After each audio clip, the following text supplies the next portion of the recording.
de ser convidada a moderar-la com a representant de FEMCAT, que és una plataforma d'empresaris i d'empresàries compromesos pel país.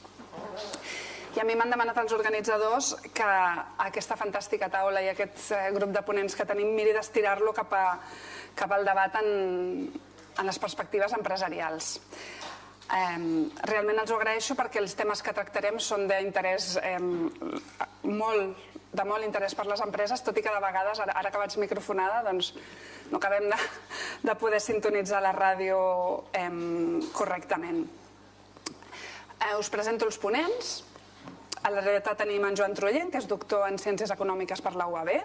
També és el director del Departament d'Economia Aplicada i té un extensíssim currículum del qual avui el que val més la pena destacar és que és el president del Pacte Més Indústria, que fa una aproximació transversal i coral a tots els elements necessaris en un territori que vol ser competitiu en la banda industrial, i també va ser secretari general d'Indústria del Ministeri d'Indústria entre els anys 2004 i 2008.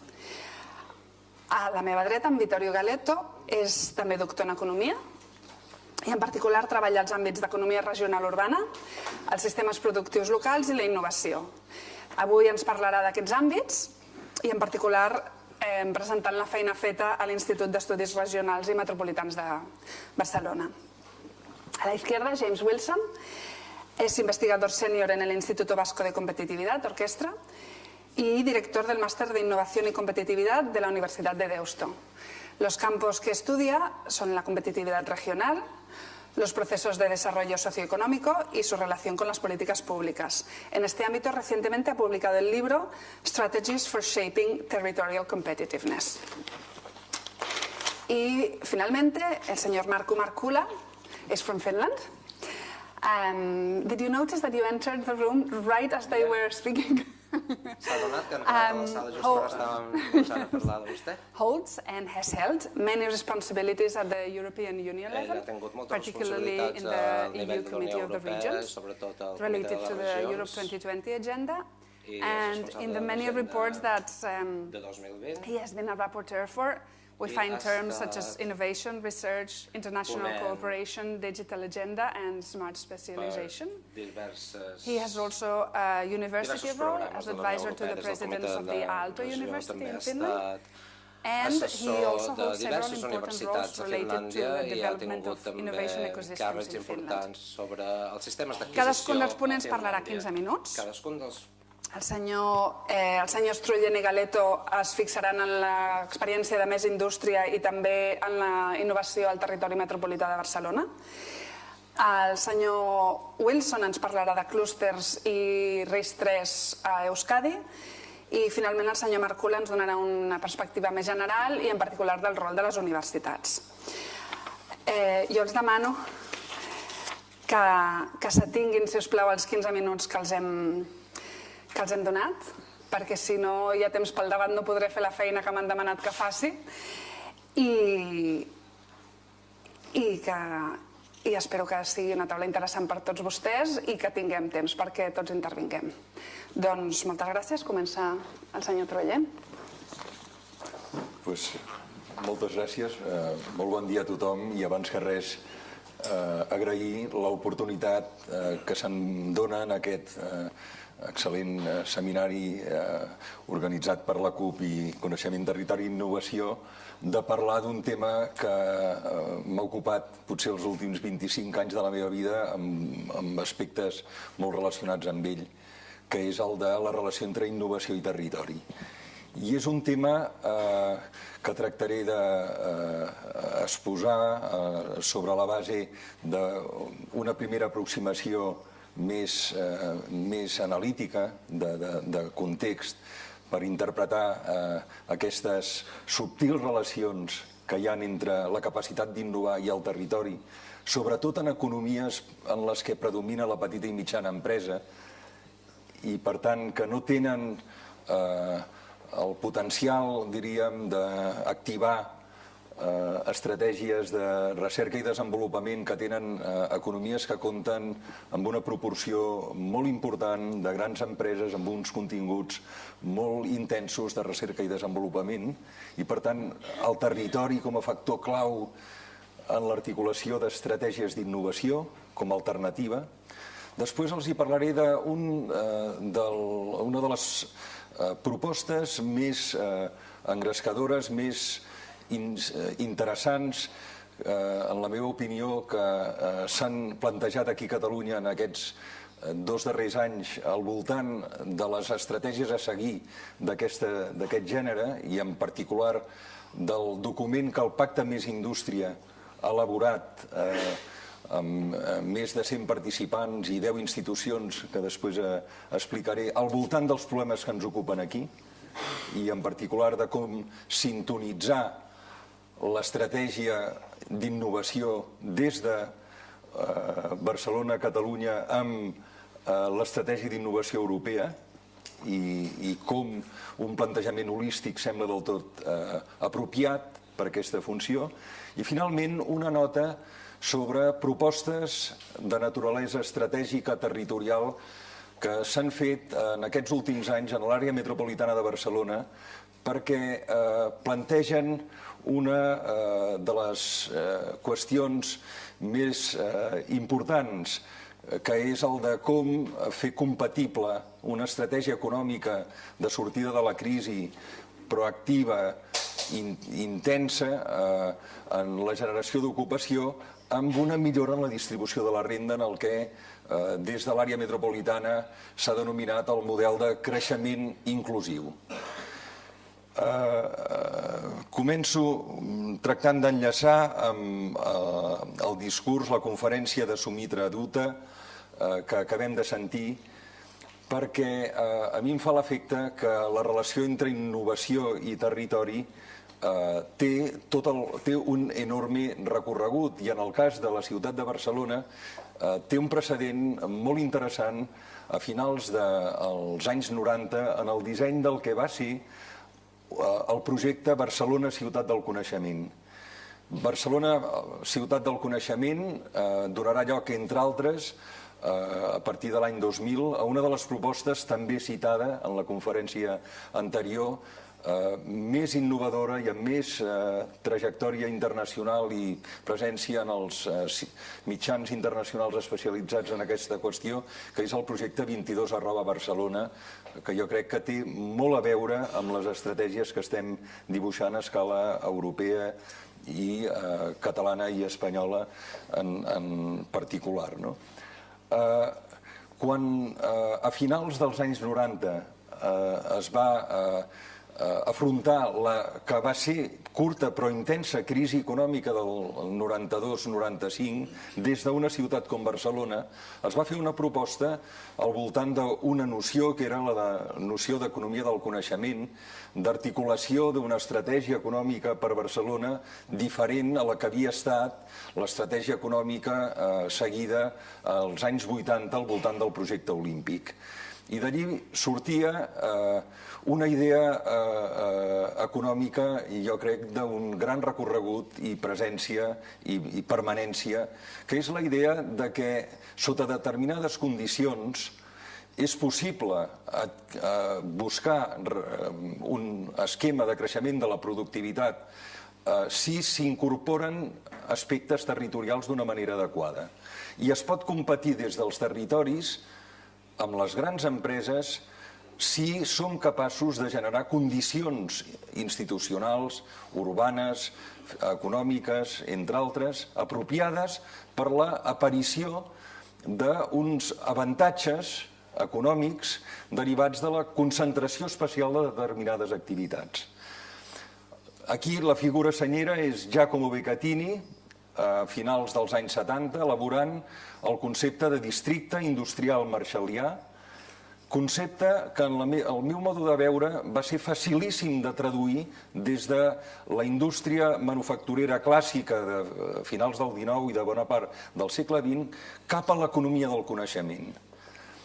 La idea és molt senzilla, hi ha una atmosfera industrial, unes condicions d'entorn que afavoreixen l'aparició i el desenvolupament de rendiments creixents en la producció industrial, que fan que hi hagin com dos grans alternatives en l'estratègia de desenvolupament econòmic.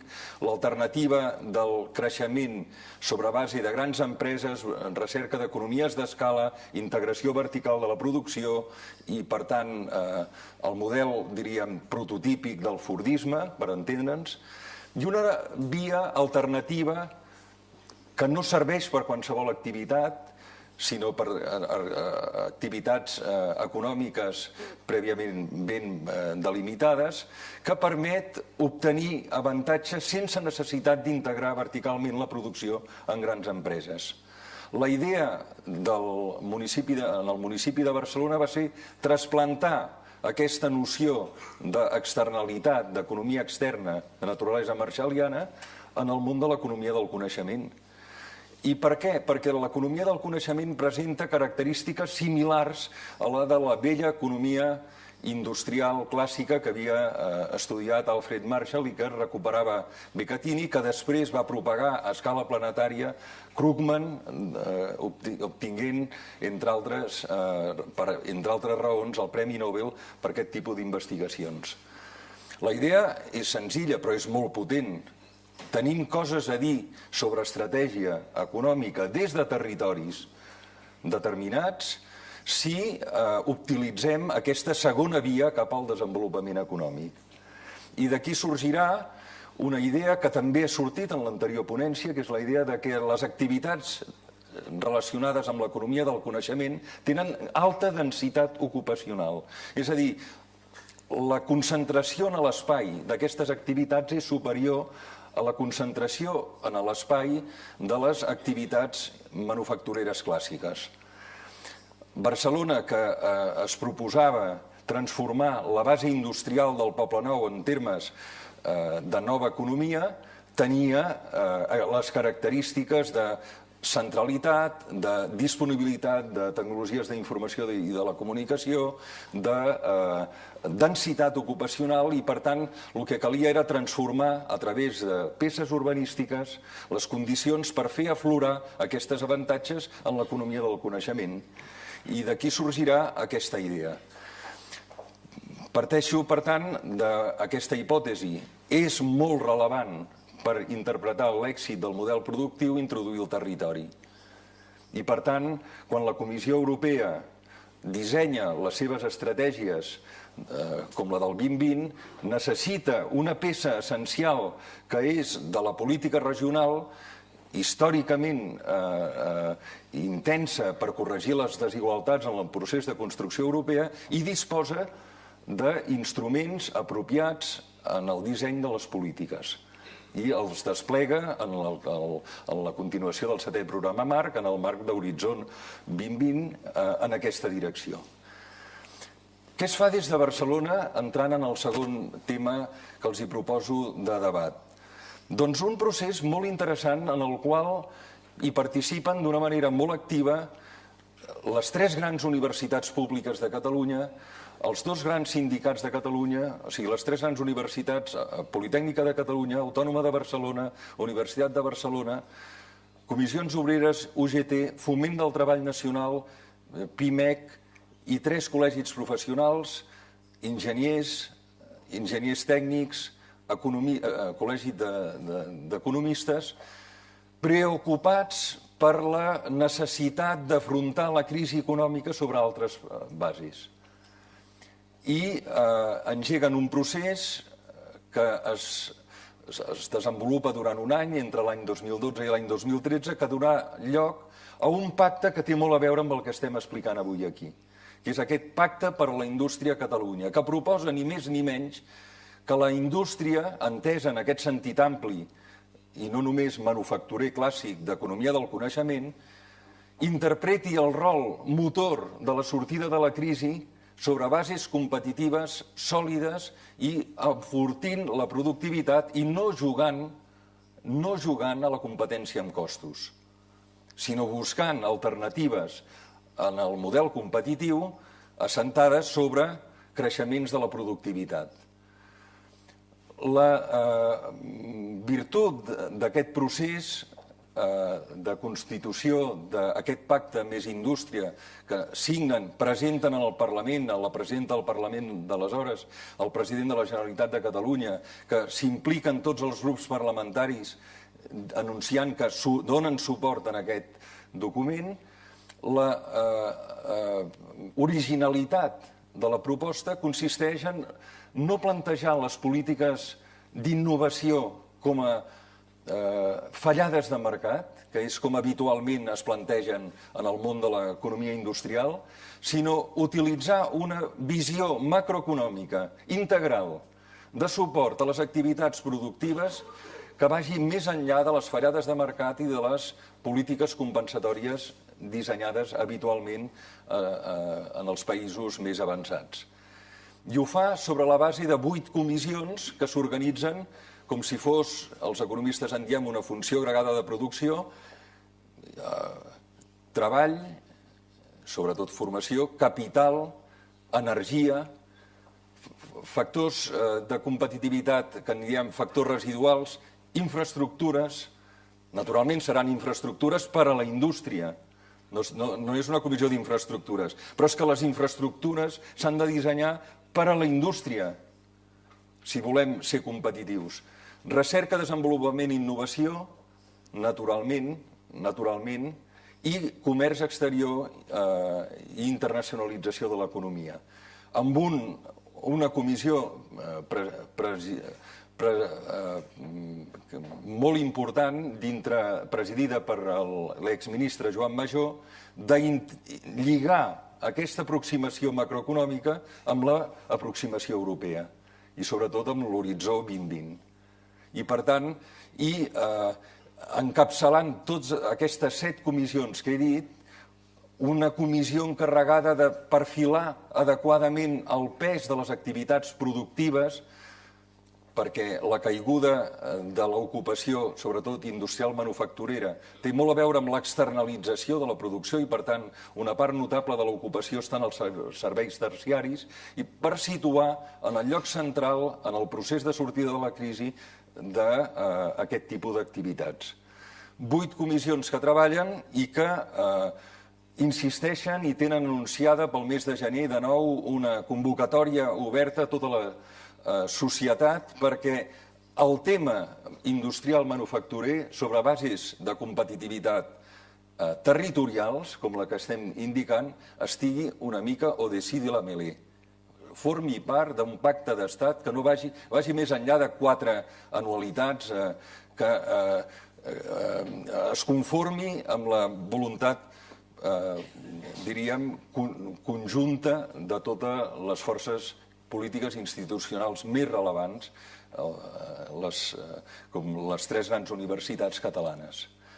Finalment, una nota sobre estratègies d'innovació relacionades amb un nou model de creixement de naturalesa inclusiva.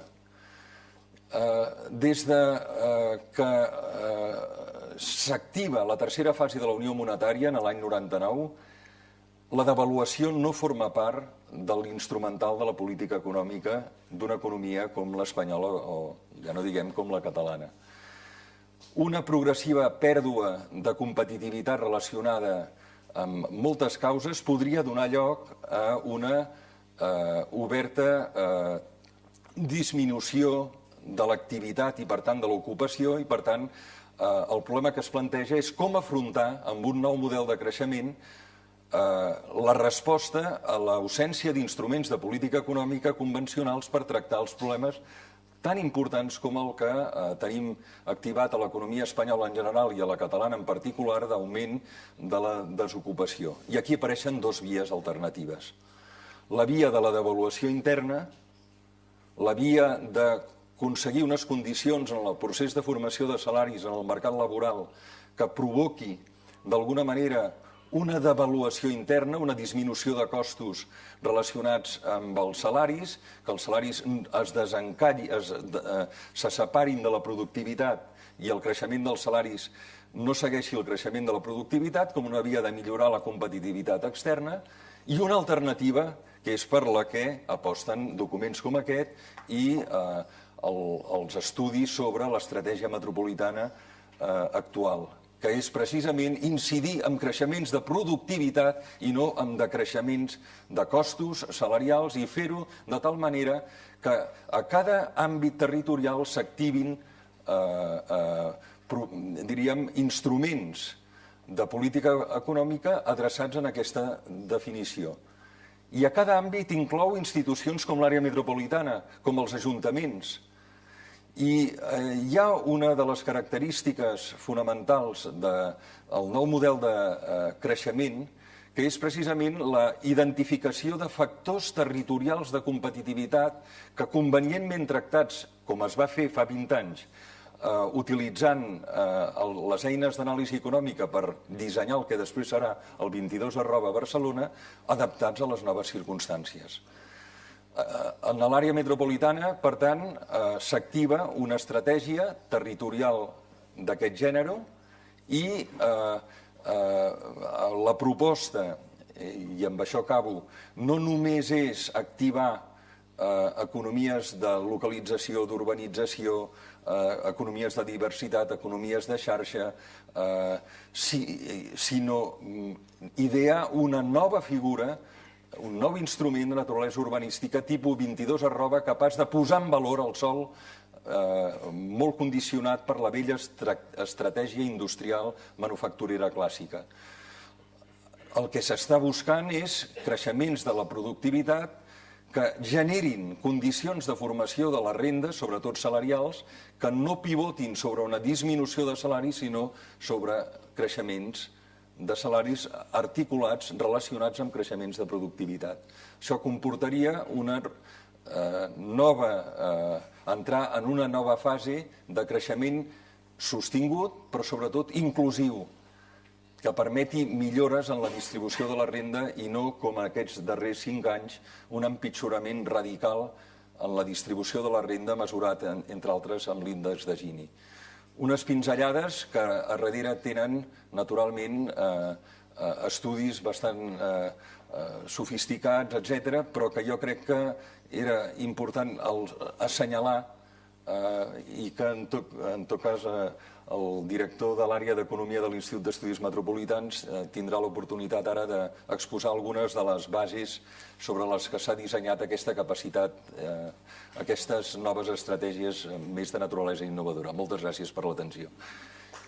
Perdona que m'he allargat un minut. Doncs ja m'ha fet la feina, ha introduït el següent ponent, Vittorio Galeto.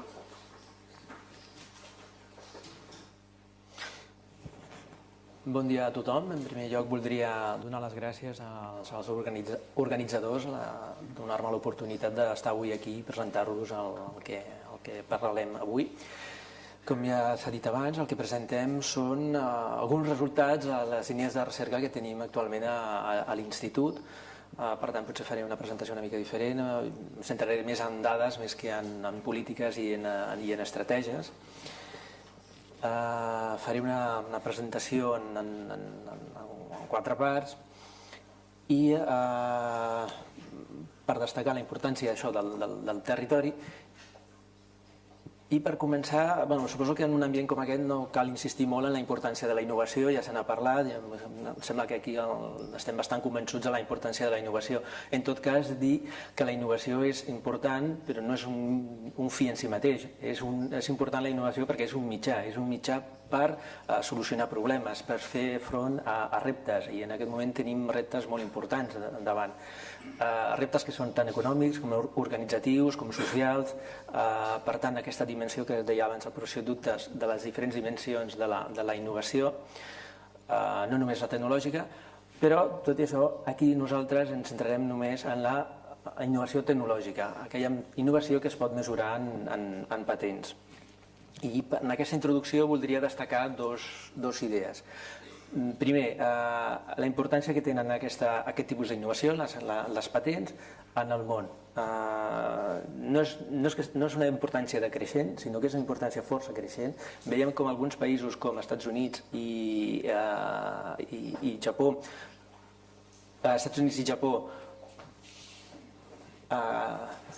alguns països com els Estats Units i Japó despeguen literalment les patents a partir dels anys 2006-2007. La Xina, també es deia abans, com ha crescut de manera espectacular.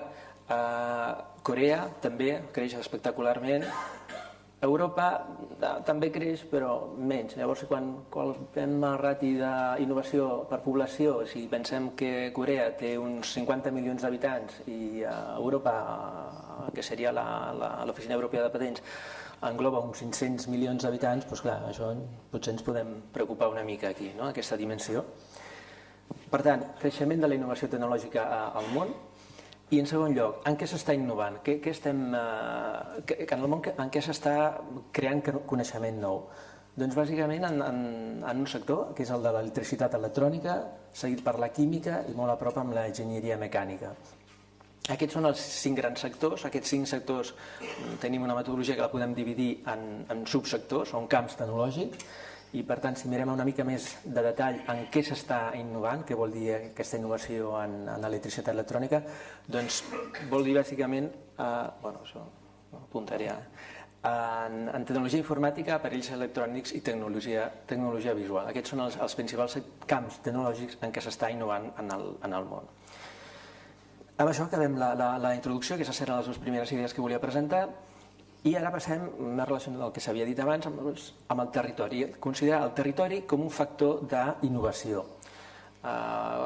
Ho plantegem en termes de pregunta. Realment, el territori és un factor d'innovació. Recordem la literatura sobre innovació, la teoria lineal de la innovació, que per fer innovació abans es necessita fer R+D.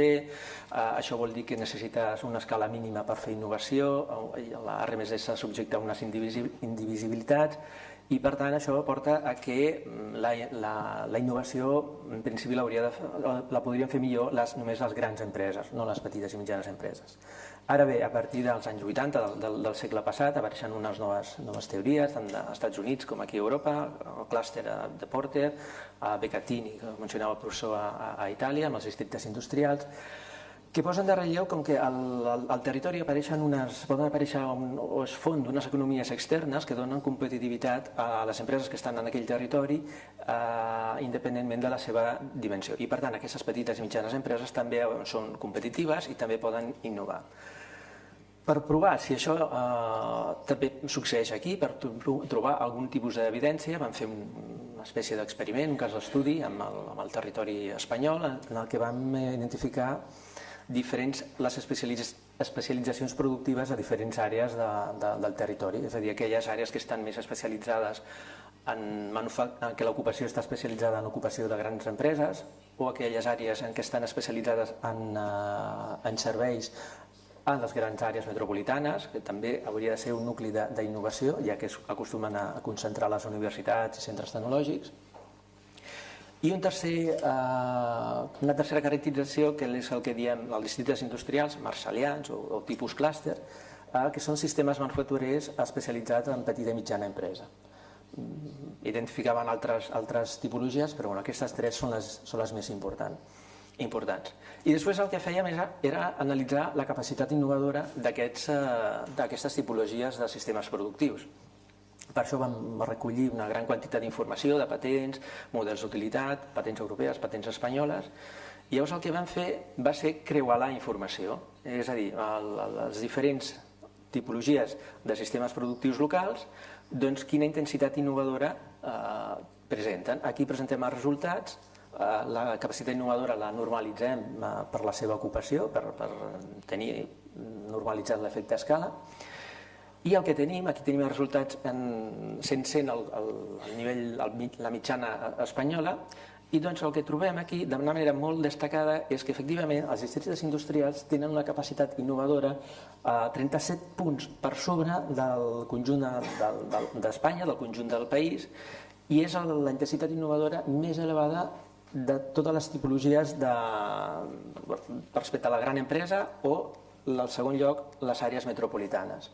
Per tant, aquí tenim una evidència que efectivament aquestes economies externes permeten a les petites i mitjanes empreses que estan situades en aquests tipus de districtes industrials ser competitives.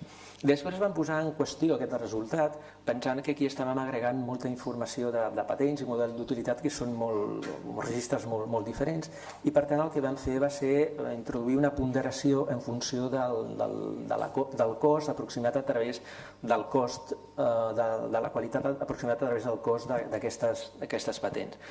Vam fer el mateix exercici, aquí a la segona columna tenim els resultats, i el que veiem és que efectivament els districtes industrials continuen tenint una intensitat innovadora superior al mitjà del país, però ara sí, en canvi, estan superades de manera força important per aquells sistemes productius metropolitans de grans àrees metropolitanes.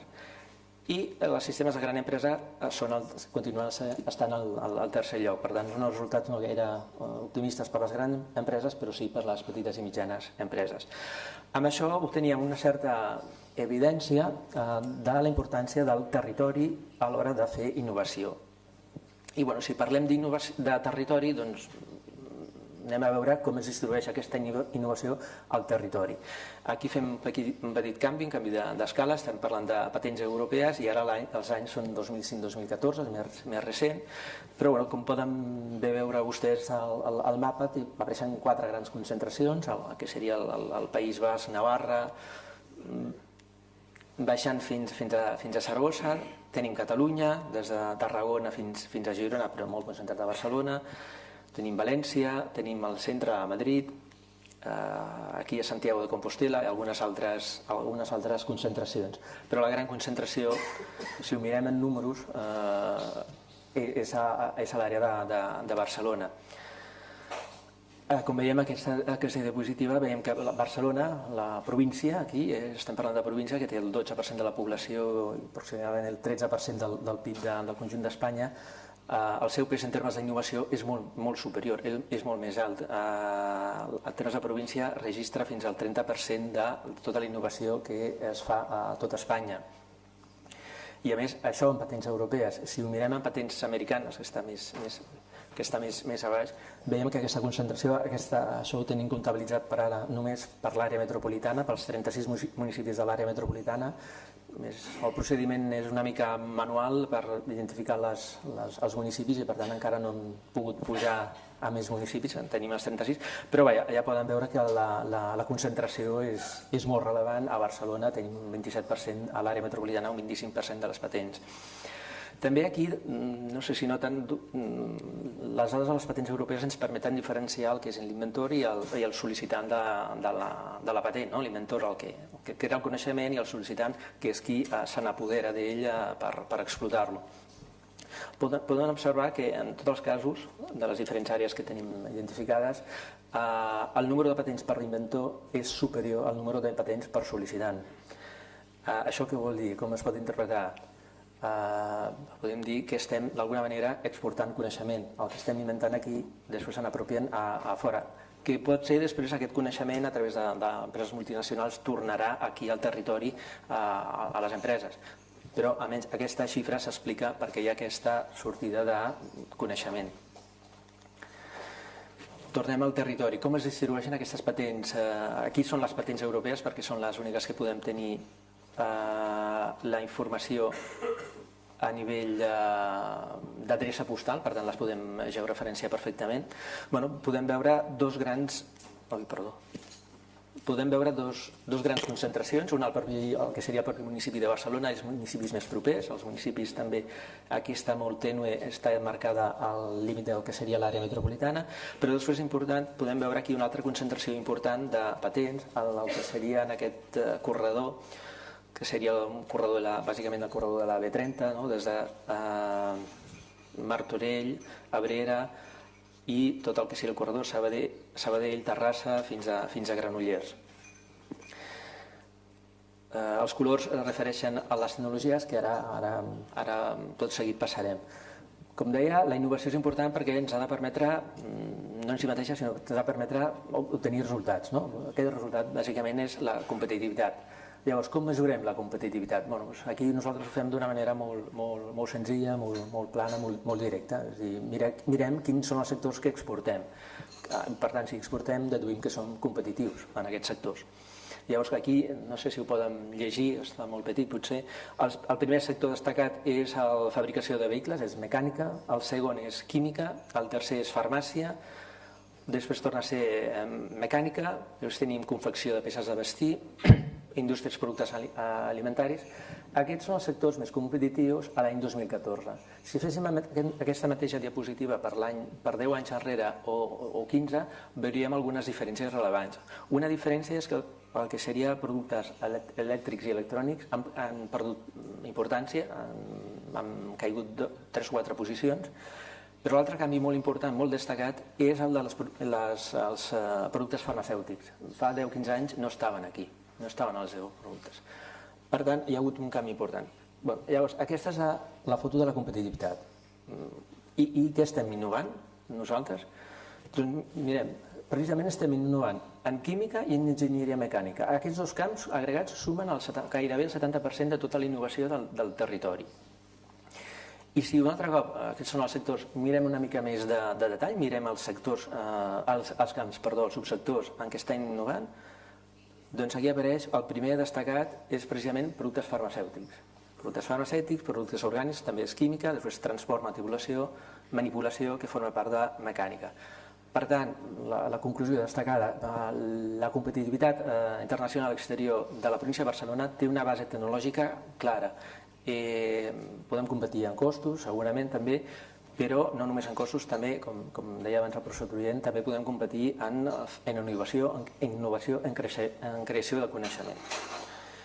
Això són les patents europees. Ara, també em pot deixar una mica preocupats el fet que al principi dèiem que en el món s'estava innovant sobretot en electricitat i electrònica, i en canvi i està guanyant pes, segons un darrer informe de l'OCDE, està guanyant pes el camp de l'electricitat electrònica i en canvi l'està perdent el de la química. Llavors, si això ho comparem amb el que està passant aquí, potser estem una mica preocupats.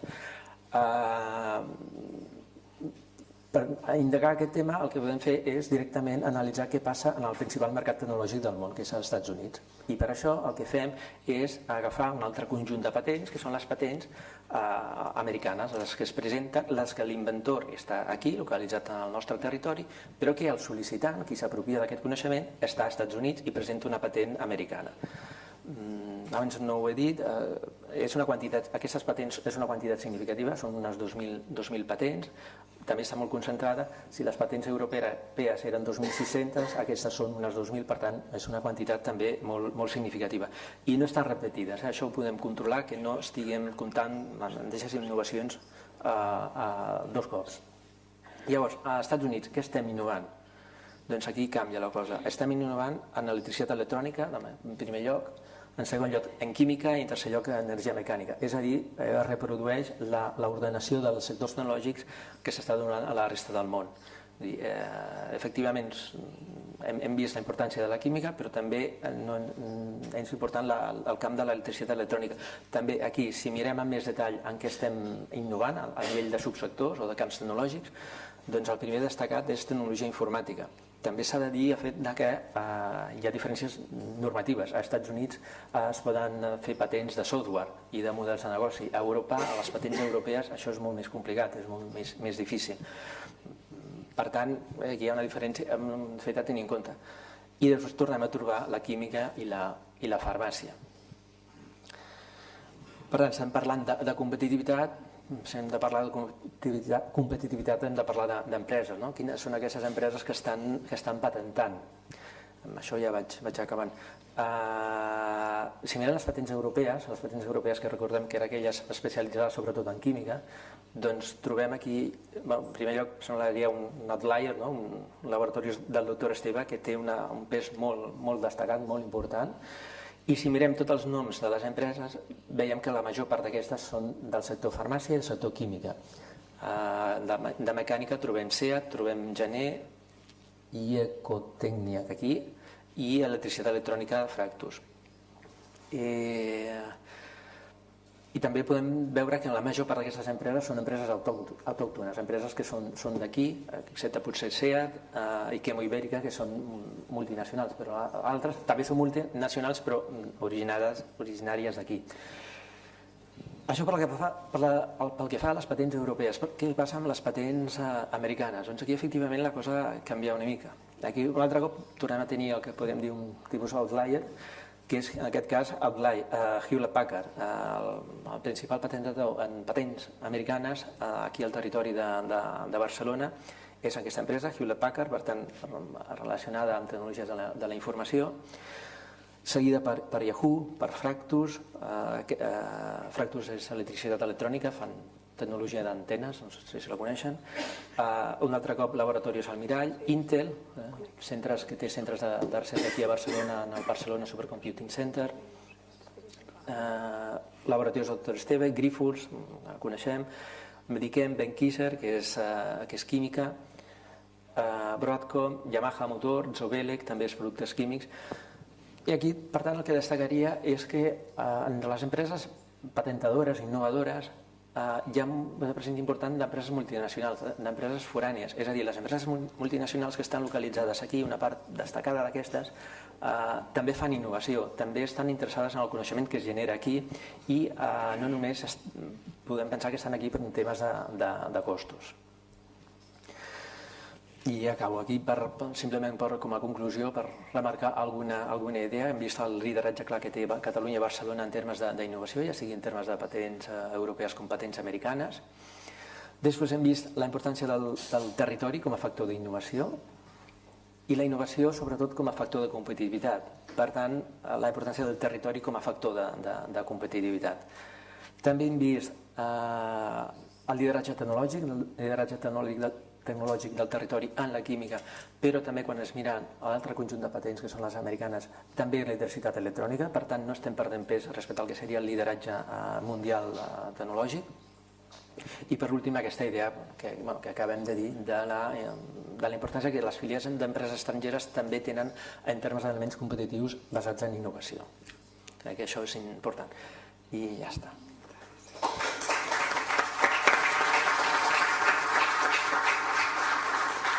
Els vull tenir endreçats pel debat, per tant, James Wilson.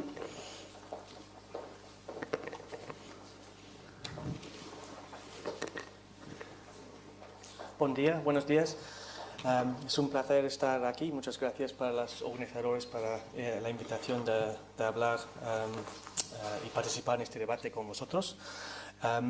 Yo voy a hablar sobre dos conceptos que creo que son muy relevantes cuando estamos hablando de estrategias territoriales y ponerlo en particular en el contexto del País Vasco, la región de España donde trabajo yo. Yo trabajo en un instituto que se llama Instituto Vasco de Competitividad. Es un puente entre la academia, la universidad y la sociedad, que nuestra misión es hacer investigación que apoya la competitividad del País Vasco. Y en particular los dos conceptos, clústeres y RIS3, son conceptos que han sido muy influenciales en el desarrollo de la competitividad del País Vasco. Y están ahora un poco en un momento de cambio. El RIS3, los Research and Innovation Strategies for Smart Specialization, que explicaré en un momento un poco más detalle qué significan, es un concepto relativamente nuevo que está implantando desde la Comisión Europea a las regiones europeas y ha precipitado en el País Vasco y en muchas regiones europeas un repensamiento de cómo pensamos de la estrategia territorial para la competitividad.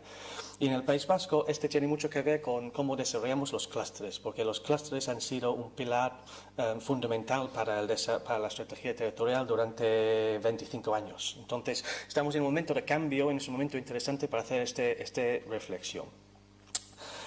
Como comenté Sumitra Dutta en su presentación esta mañana, que la competitividad se puede ver como una carrera, un race. Y en este sentido, como gente que estamos intentando impulsar la competitividad, no podemos estar quietos. Tenemos que estar siempre pensando en la próxima reto, la próxima política. Que ya Joan ha mencionado en Barcelona cómo se ha evolucionado la estrategia, desde la estrategia de las Olimpiadas hacia la estrategia basada en el conocimiento durante estos años. El País Vasco también es un ejemplo muy interesante y ilustra muy bien esta evolución de las políticas de competitividad territorial según los retos que se enfrentan.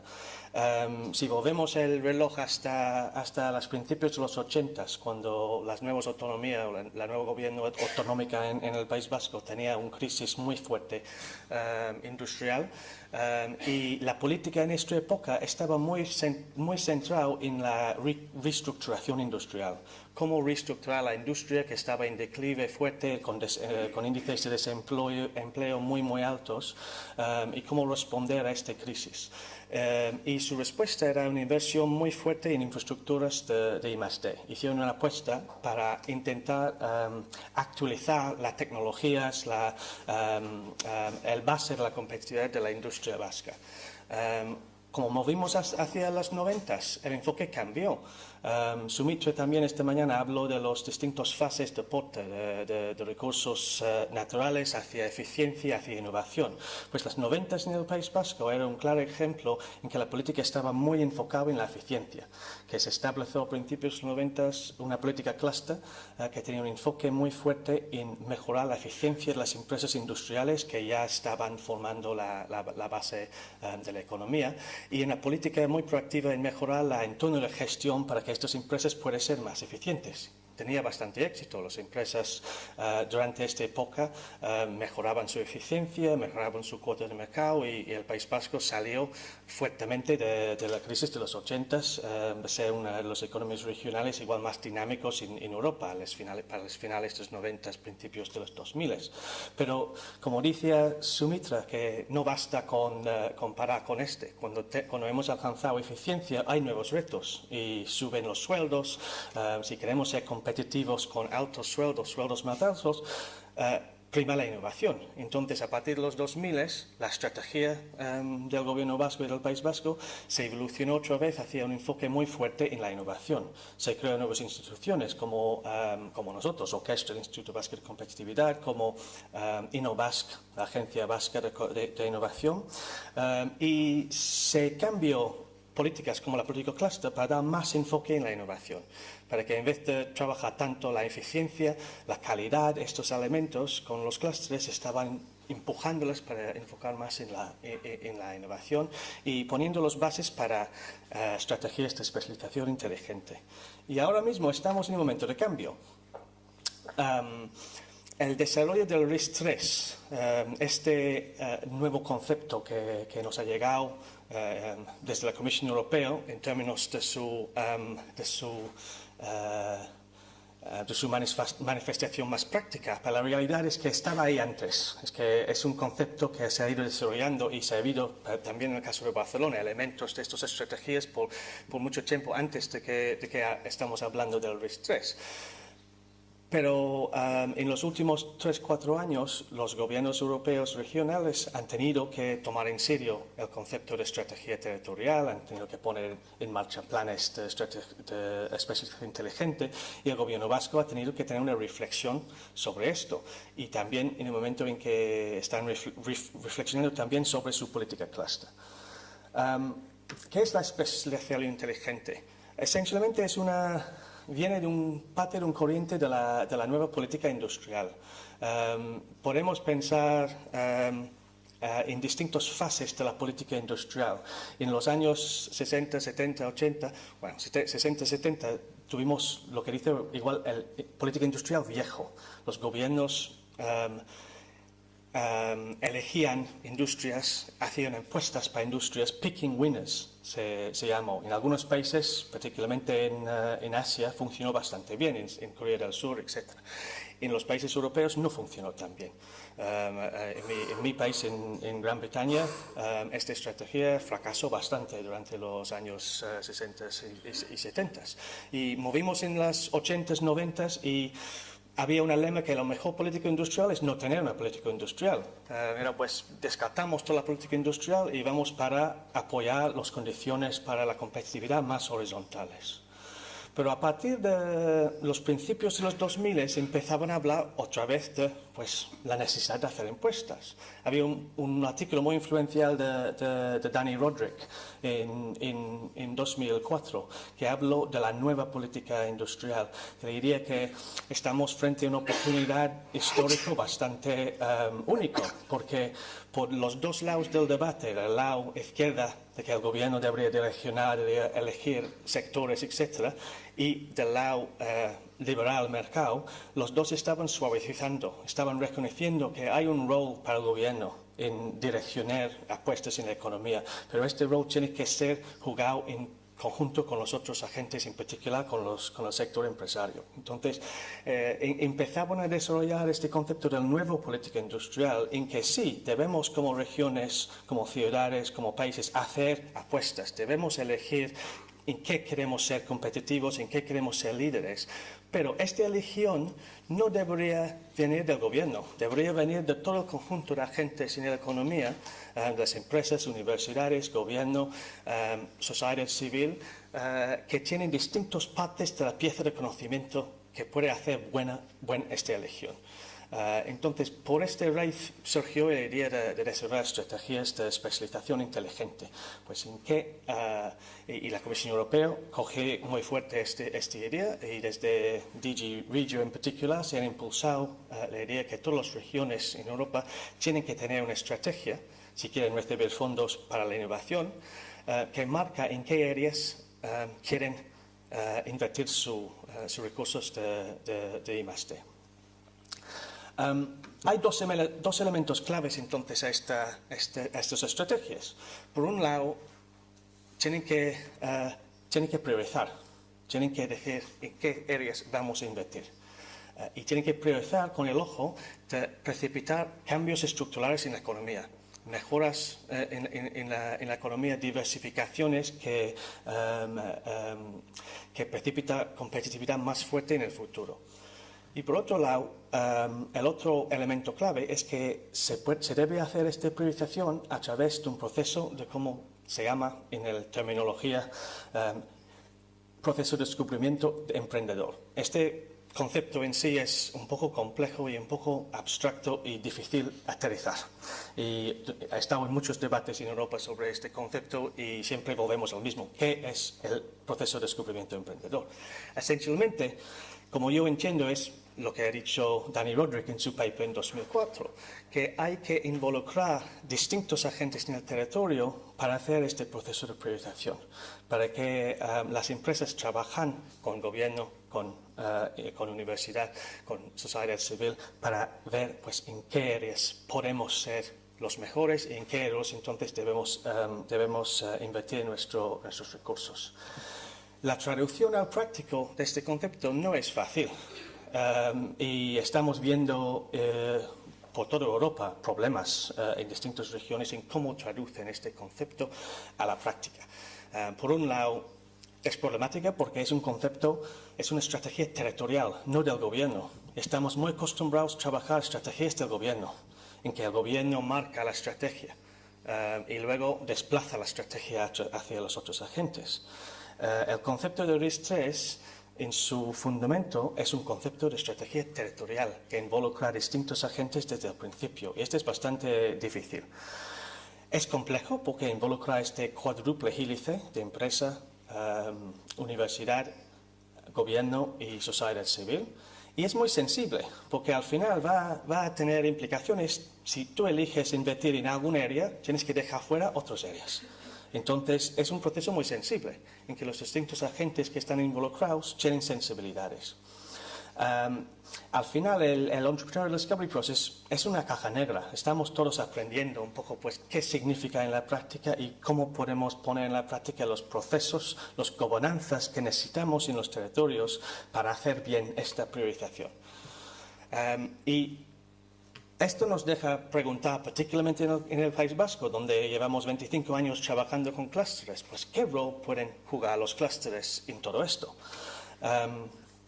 Y si pensamos primero, antes de ir al caso vasco, primero en los conceptos, claramente hay diferencias entre el concepto cluster y el concepto de especialización inteligente o RIS3.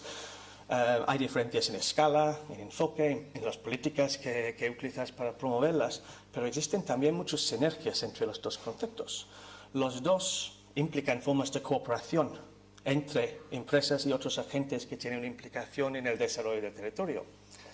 Los dos son sistémicos y requieren entonces nuevas formas de gobernanza y en particular nuevas formas de liderazgo. Es un elemento, el elemento humano, es un elemento que muchas veces dejamos fuera como economistas o analistas de la economía. Olvidamos de que al final son personas que tienen que relacionarse en estas relaciones y liderazgos son muy importantes. Ambos también se apoyan en activos, contextos, instituciones del entorno inmediato, entonces son relacionados con el territorio, como hemos visto en el previo presentación. Los dos buscan ser transformadores, buscan mejorar las bases de competitividad. Y bueno, personalmente yo he trabajado bastante en evaluación, he intentado evaluar políticas clusters, su impacto y es muy difícil. Hay muchos retos en evaluar este tipo de políticas y lo que estamos viendo con los RIS3 es estos mismos retos se traducen al concepto RIS3. Es muy complicado evaluar el efecto eficaz y eficiencia de estas estrategias. En el documento de la Comisión Europea, escrito por Dominic Faure y otros, que muestra pues, qué es la RIS3, ellos sostienen que los clústeres innovadores dinámicos pueden ser un resultado de un RIS3, un resultado clásico, una propiedad emergente de la RIS3. Pero reflexionando con nuestra experiencia en el País Vasco, nosotros pensamos que también los clústeres y las políticas preexistentes también contienen importantes elementos del proceso sobre que se puede aprender de cómo construir un RIS3. Entonces, no es que los clústeres son un resultado del RIS3. Sí, clústeres pueden ser un resultado del RIS3, la emergencia de nuevos clústeres, etc. Pero también nuestra experiencia con clústeres, nuestro trabajo con clústeres, puede apoyarnos en desarrollar los RIS3. Hemos hecho en el País Vasco un análisis sacando los 6 pasos que recomienda la Comisión Europea cuando diseñas un RIS3. Y analizando un poco, pues, cómo podemos relacionar esto con nuestra experiencia con la política clusters, que lleva 25 años trabajando en el País Vasco con los clusters. El primer paso en la guía de la Comisión Europea es análisis del contexto regional y del potencial de innovación. Entonces, un análisis, profundidad de la economía y sus potencialidades. Cuando se hizo el RIS3 en el País Vasco, se aprovechó mucho de análisis preexistente por parte de los clústeres, porque los clústeres vascos tienen mucho análisis ya hecho de sus potencialidades, etc. Parte de su trabajo es hacer este análisis. Entonces, hay claras relaciones entre el fase de análisis y el trabajo que están haciendo los clústeres. Cuando miramos los pasos 2 y 3 de crear pues, gobernanzas, visión conjunta sobre qué debería la estrategia, también este es el D&D de los clústeres, de buscar nuevas formas de colaboración, gobernanza, generar una visión compartida entre sus empresas y otros agentes sobre problemas en común, soluciones en común, etc. Y otra vez podemos ver que los clústeres en el País Vasco han formado un vértebre importante en todos los debates alrededor del desarrollo del RIS3. Lo mismo con respecto a la identificación de prioridades. Los clústeres ahí pueden jugar un rol muy importante en intermediar entre el top-down del gobierno y el bottom-up de las empresas. Están al final agentes que están en el medio. Y hemos visto en el País Vasco que aunque el gobierno quería liderar el proceso del RIS3 y ha liderado fuertemente, los clústeres han tomado un rol importante de inteligencia porque han sido un vínculo con las empresas que son miembros de estos clústeres. Con respecto a la definición del policy mix o de integración de mecanismos de monitorización y evaluación, estamos todavía muy verdes en porque son los procesos últimos del RIS3 en que todavía estamos aprendiendo. Si miramos un momento al RIS3 del País Vasco, muy brevemente. Efectivamente se ha identificado 3 grandes priorizaciones en distintas áreas, en biociencias, salud, en energía y en fabricación avanzada. En sí son muy diferentes. Algunos biociencias salud, por ejemplo, está caracterizado por pocas capacidades empresariales, pero relativamente fuertes capacidades científicos tecnológicos. Energía es un juego bien equilibrado, es igual el más típico porque tiene empresas tractores, tiene capacidades científicos tecnológicos fuertes, tienen toda la cadena de valor del sector, está ubicado en el País Vasco. Y fabricación avanzada también tiene esto, pero es mucho más disperso.